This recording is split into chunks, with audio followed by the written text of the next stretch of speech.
కుక్క తోక పట్టుకుని గోదావరి ఈదటం ఎంత ఇదో, ఇతన్ని నమ్ముకుని రాజకీయాల్లో ఏదో మార్పు సాధిద్దామని ఎవరన్నా ప్రయత్నం చేస్తే అంతే అనేది ఒకసారి గమనించమని చెప్తూ, అలాగే ఆయన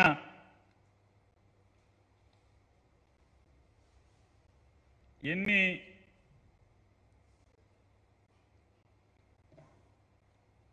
జగన్మోహన్ రెడ్డి గారిని దూషించటమే పనిగా, జగన్మోహన్ రెడ్డి గారి కోసమే, అంటే జగన్మోహన్ రెడ్డి గారి రాజకీయ ఎదుగుదల లేకుండా ఉండటం కోసమే ఆయన నిరంతరం ప్రయత్నం చేస్తున్నాడనేది మనకు అర్థమవుతుంది. జగన్మోహన్ రెడ్డి గారి మీద ద్వేషం, చంద్రబాబు నాయుడు మీద వల్ల మాలిన ప్రేమ, తన అన్నగారి కంటే కూడా అమితమైన లక్షల రెట్లు అమితమైన ప్రేమ చంద్రబాబు నాయుడు గారి మీద ఉంది. ఆయన మాట్లాడతాడు మనకు బలం లేదు బలం లేదని. ఎందుకు వస్తుంది బలం? జగన్మోహన్ రెడ్డి గారు పార్టీ పెట్టినప్పుడు బలం ఉందా? నేను ఒక్కడే, ఎవరైతే పవన్ కళ్యాణ్ గారిని అభిమానిస్తున్నారో, ఎవరైతే పవన్ కళ్యాణ్ గారి పార్టీకి కార్యకర్తలుగా ఉంటూ ఇవాళ చంద్రబాబు నాయుడు జెండా మోయటాకి మానసికంగా ఇబ్బంది పడుతున్నారు, ఇదేంట్రా బాబు, మనం ఇతని కోసం పనిచేద్దాం అనుకుంటే ఇతను ఇలా చేస్తున్నాడని ఎవరైతే మనసులో కుతకుతలాడిపోతున్నారో వాళ్ళందరినీ నేను రిక్వెస్ట్ చేస్తున్నాను, మీరు ఆలోచించండి ఒకసారి. జగన్మోహన్ రెడ్డి గారు కాంగ్రెస్ పార్టీ నుంచి బయటకు వచ్చినప్పుడు అతని బలం ఏంటి? సున్నా కదా.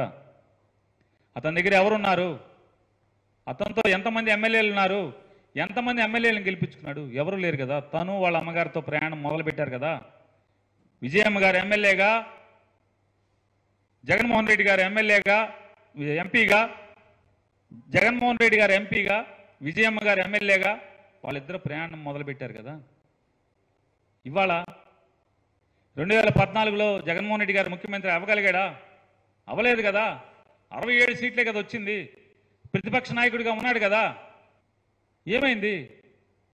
2019లో ఇదే పవన్ కళ్యాణ్, ఇదే చంద్రబాబు నాయుడు వీళ్ళందరూ కలిసి ఎన్ని కుట్రలు చేసినా రాజకీయంగా విడివిడిగా వచ్చి చెరకు ముందు నుంచి ఒకళ్ళు వెనక నుంచి ఒకళ్ళు పొడవటానికి ప్రయత్నం చేసినా 151 సీట్లతో ప్రభుత్వాన్ని ఏర్పాటు చేశాడు కదా. ఇవాళ 47 ఏళ్ల ఇండస్ట్రీ అని ఏదైతే పవన్ కళ్యాణ్ చెప్తున్నాడో అనుభవం అనుభవం అని, అంత అనుభవం ఉన్నోడే పవన్ కళ్యాణ్ మెళ్ల మీద ఎక్కి కానీ యుద్ధం చేయడానికి కూడా ధైర్యం కూడా చాలటలేదు కదా జగన్మోహన్ రెడ్డి గారితో. ఇంత బలంగా ఎలా తయారయ్యాడు? గెలిచినా ఓడినా అధికారం వచ్చినా రాకపోయినా ఎంతమంది ఎమ్మెల్యేలు ఉన్నా లేకపోయినా ప్రజల కోసం మాత్రమే పనిచేస్తూ వెళ్ళాడు కాబట్టే ఇవాళ ఈ స్థితిలో జగన్మోహన్ రెడ్డి గారు ఉన్నాడు. పుడతా ఏమీ జగన్మోహన్ రెడ్డి గారు పార్టీ పెట్టిన కాడి నుంచి అధికారంలో ఏమి లేడు. అలాగే చాలా పార్టీలు ఉన్నాయి. ఒక మాయావతి గారు, ఆవిడెప్పుడు పోటీ చేస్తానే ఉందే, ప్రభుత్వాన్ని ఏర్పాటు చేసే వరకు కూడా మాయావతి గారు పోటీ చేస్తానే ఉంది కదా, ఎక్కడ తగ్గిందా? ములాయం సింగ్ గారు ఒక టీచర్గా రిజైన్ చేసి పార్టీ పెట్టి గెలిచేదాకా పోటీ చేస్తానే ఉన్నాడు కదా. ఒక లాలూ ప్రసాద్ యాదవ్ గారు గెలిచే వరకు పోటీ చేస్తానే ఉన్నాడు కదా. జయలలిత గారు, ఎంజీఆర్ గారు చనిపోయి సొంతంగా ఈ పార్టీలోంచి బయటికి తన్నేస్తే సొంతంగా పార్టీ పెట్టుకుని ప్రజల మధ్య తిరుగుతూ ప్రజల్లో ప్రభుత్వాల మీద పోరాటం చేస్తూ ప్రజల ప్రేమ గెలిచేదాకా పోటీ చేస్తానే ఉంది కదా. అది కదా రాజకీయం అంటే. గెలిచే వరకు పోటీ చేస్తానే ఉంటేనే కదా జెండా మోసే కార్యకర్తల్లో నీకు నమ్మి నీకు ఓటేసేటువంటి అభిమానుల్లో స్థైర్యాన్ని నింపగలిగేది. అది వదిలేసి ఎంతసేపు చంద్రబాబుకి ఊడిగం చేస్తూ, చంద్రబాబుకి చెంచాగిరి చేస్తూ, చంద్రబాబు గెలుపు కోసం పనిచేసేటువంటి పని చెప్తూ, కుంటి సాకులు ఇవన్నీ కూడా చెప్తూ నిర్వీర్యం చేస్తూ